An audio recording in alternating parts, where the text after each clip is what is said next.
माननीय राज्य सूचना आयुक्त उप्र लखनऊ की अध्यक्षता में आरटीआई के अंतर्गत लंबित प्रकरणों के संबंध में सभी विभागीय नोडल अधिकारियों के साथ समीक्षा बैठक हुई। आयोजित सूचना आयुक्त महोदय द्वारा सूचना के अधिकार अधिनियम के तहत सूचना उपलब्ध कराने की समय सीमा, दंड विधान व गोपनीयता आदि के बारे में विस्तृत रूप से अवगत कराया गया। तारांकन सुल्तानपुर। आज राज्य सूचना आयुक्त उप्र लखनऊ श्री वीरेंद्र प्रताप सिंह की अध्यक्षता में नवीन कलेक्ट्रेट सभागार में जन सूचना अधिकार अधिनियम 2005 के तहत जनपद सुल्तानपुर में लंबित शिकायतों अपीलों के संबंध में विभिन्न विभागों के विभागाध्यक्षों जन सूचना अधिकारियों के साथ समीक्षा बैठक आयोजित की गई।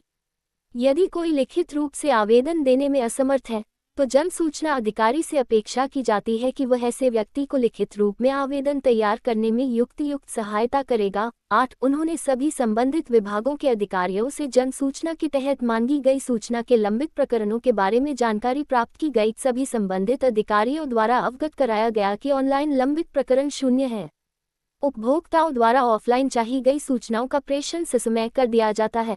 शून्य राज्य सूचना आयुक्त महोदय द्वारा सभी संबंधित विभागों की प्रगति समीक्षा की गई। 9 शून्य सूचना आयुक्त महोदय द्वारा सूचना के अधिकार से संबंधित सूचना उपलब्ध कराने की समय सीमा, दंड विधान व गोपनीयता आदि के बारे में सभी संबंधित को विस्तृत रूप से अवगत कराया गया।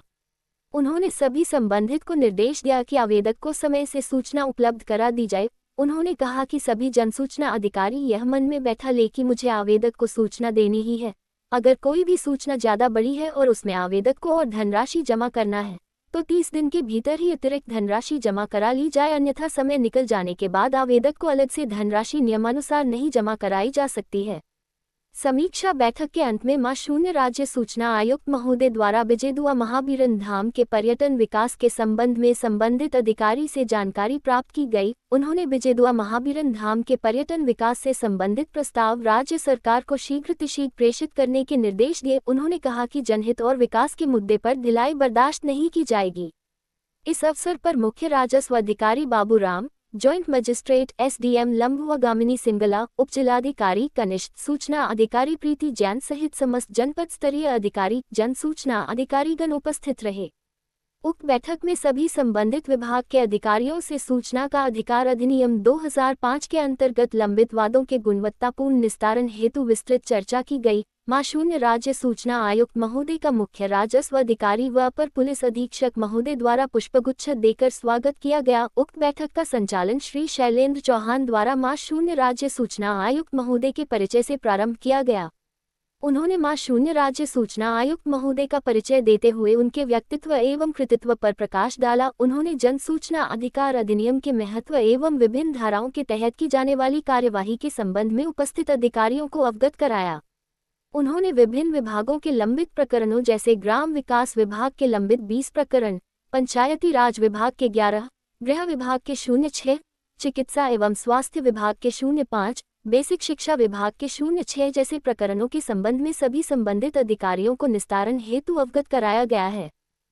शून्य राज्य सूचना आयुक्त महोदय द्वारा सभी संबंधित अधिकारियों जन सूचना अधिकारियों को निर्देशित किया गया कि जन सूचना अधिकार अधिनियम 2005 के तहत आम नागरिकों द्वारा चाही गई सूचना को प्राथमिकता के आधार पर उपलब्ध कराएं। उन्होंने आरटीआई अधिनियम के कई महत्वपूर्ण पहलुओं पर विस्तृत प्रकाश डाला।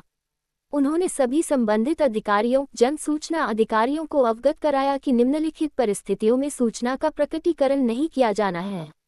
एक ऐसी जानकारी जिसके प्रकटन से भारत की संप्रभुता, अखंडता, राष्ट्र की सुरक्षा, सामरिक, वैज्ञानिक और आर्थिक हित तथा विदेश के साथ संबंध पर प्रतिकूल प्रभाव पड़ता हो अथवा किसी अपराध को करने की प्रेरणा मिलती हो। 2 ऐसी जानकारी जिसके प्रकटन से विधान मंडल के विशेषाधिकार की अवहेलना होती है। 3 अधिनियम की धारा 8 की उपधारा 1 के खंड 6 के प्रावधान में दी गई शर्तों के अधीन मंत्री परिषद, सचिवों और अन्य अधिकारियों के विचार विमर्श सहित मंत्रिमंडलीय दस्तावेज नहीं दिए जाएंगे। 4 तृतीय पक्ष की सूचना नहीं दी जाएगी। किसी व्यक्ति की निजी जानकारी आरटीआई के अंतर्गत नहीं दी जाएगी। 5 सूचना इतनी विस्तृत नहीं होनी चाहिए कि उसे जुटाने में कार्यालय का सामान्य कामकाज ठप हो जाए। 500 शब्दों का सूचना आवेदन विस्तृत कहकर निरस्त किया जा सकता है। 6 कोई आरटीआई कार्यकर्ता यदि बड़ी संख्या में सूचना आवेदन देता है तो आप सूचना आयोग को पत्र लिखकर दे सकते हैं कि उनके इस तरह सूचना मौगने से कार्यालय का काम प्रभावित हो रहा है। 7 जन सूचना अधिकारी का ये कर्तव्य है कि वह सूचना मांगने वाले व्यक्तियों को युक्त सहायता प्रदान करे। अधिनियम के प्रावधानों के अनुसार सूचना प्राप्त करने के इच्छुक व्यक्ति से अपेक्षित है कि वह अंग्रेजी अथवा हिंदी भाषा में लिखित अपना निवेदन प्रस्तुत करे।